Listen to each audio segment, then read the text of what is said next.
What happens to a dream deferred? Does it dry up like a raisin in the sun? That's the famous Langston Hughes quote that inspired Lorraine Hansberry's classic, A Raisin in the Sun. And now, it's back on Broadway. So this role of Walter Younger has been reinterpreted several times. What do you hope to do differently to bring new life to this character? It's not comparison. You don't look at somebody else's and say, oh, I'll do this because that person did that. I've only seen it. Well, no, I've seen it twice. I've seen the film and I saw Sean Combs do the part. So they're the only two times I've seen it. So both Sidney and Sean did movie versions of the play after they did the Broadway performance. Would you ever do that?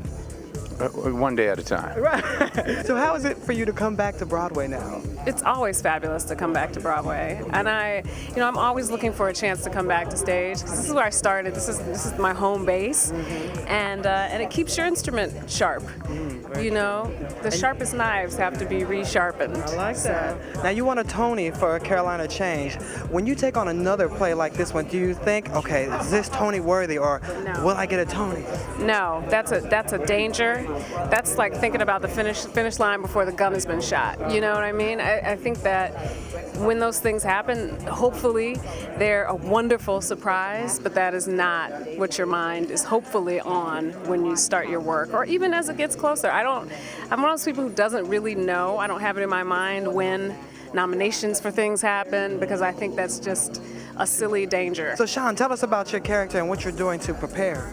Well, I'm playing the character Joseph Asagai, and what I'm doing to prepare is a lot of dialect work, a lot of reading about the history of Nigerian colonialism with the British in the 50s, and just thinking about this relationship with Benita, with this character, and just trying to focus on those things and make sure the dialect is on point. So tell us about your character, Ruth, and how you're going to make it different from any other performances that we've seen here in the U.S. I'm just digging away at each scene. I don't know how she'll evolve. It's an ongoing process, so I couldn't tell you how I envisioned her, but I just read the text and I just try to play the truth of that. So, how long have you guys been in rehearsal so far?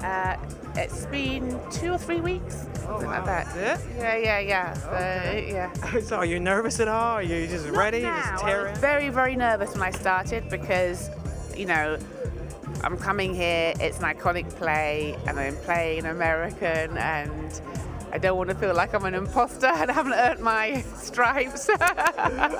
So Kenny, you directed the first revival of this play in 2004. Why did you decide to come back and do it again only 10 years later? Well, it's not only 10 years later. All great American plays, and I think Raisin in the Sun is clearly one of the top 5 American plays.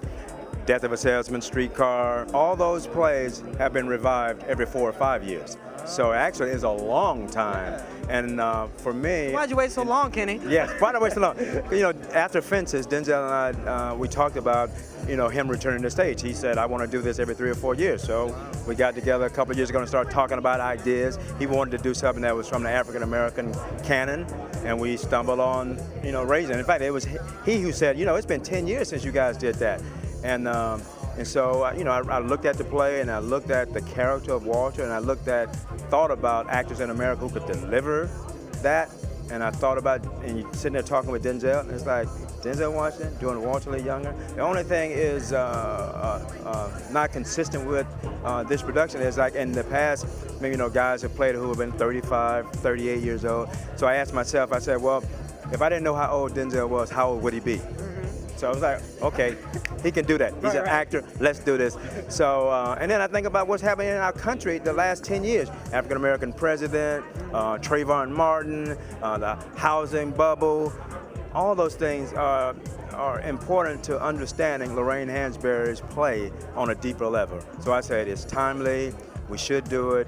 We're doing it in the Barrymore Theater, where Sidney Poitier did the original, and to sit with Denzel Washington in the home of Sidney to talk about this play. I mean, I'll never forget that, And Sidney's direct quote to me was like, you have everything you need in the play, and you have everything you need in the actor in Denzel Washington.